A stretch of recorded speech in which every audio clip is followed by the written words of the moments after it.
General, I want to turn to the China threat. You were really among the first people to come on this program and raise the red flag about China. You told us that they were building a very strong military. We know that they've got the largest Navy in the world. Well, the Director of National Intelligence, John Ratcliffe, joined me on Sunday Morning Futures this weekend to talk about the intelligence that shows the Chinese Communist Party and what it's doing. Here's John Ratcliffe. It's called gene editing.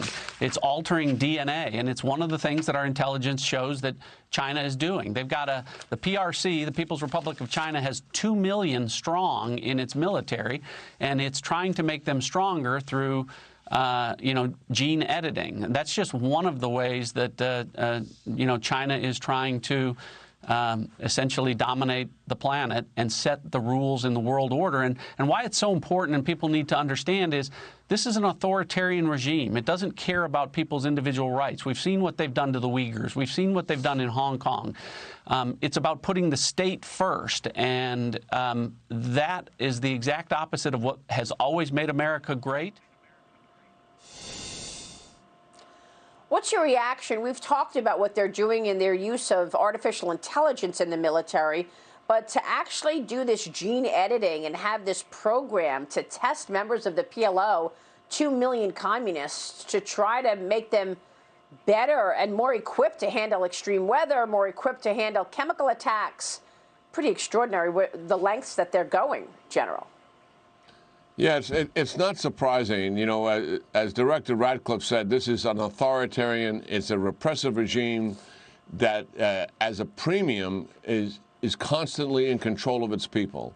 And the fact that they're trying to use gene editing tools to change the nature of human beings is not surprising, because this is who they really are. And we had that similar experience, did we not? With Nazism and that authoritarian regime trying to conduct human experiments to do the very same thing. It's really to advance the Chinese Communist Party, and the state is what this is all about. And the fact that they would take human beings and put them through this is quite something else, and the ethical questions that surround that are certainly serious. It's one thing to use techniques like that to control disease. It's another thing when you're altering human beings. That is clearly something that the United States and like-minded countries, democracies, would never take on. I mean, is China readying to go to war with the United States? And meanwhile, you've got the financial services companies all in on China. Goldman Sachs going to acquire 100% of its securities firm there. What China wants to do, Maria, is dominate and control the Asia-Pacific region, which they have made some real progress at the expense of the United States. They are the most rapid-growing military in the world. They have a very strong economy. They're in a technology race to control the advanced technologies of the world.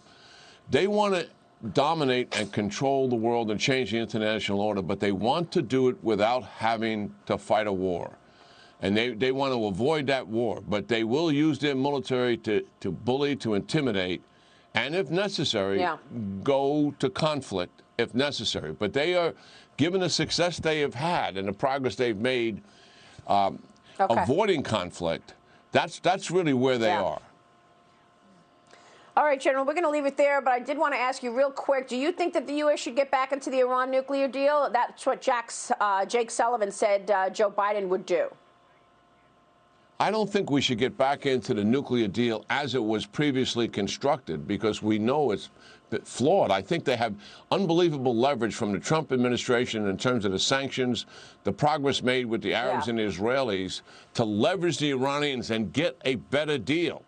They have that opportunity before them. Don't just knee-jerk and remove the sanctions. Use some leverage against them.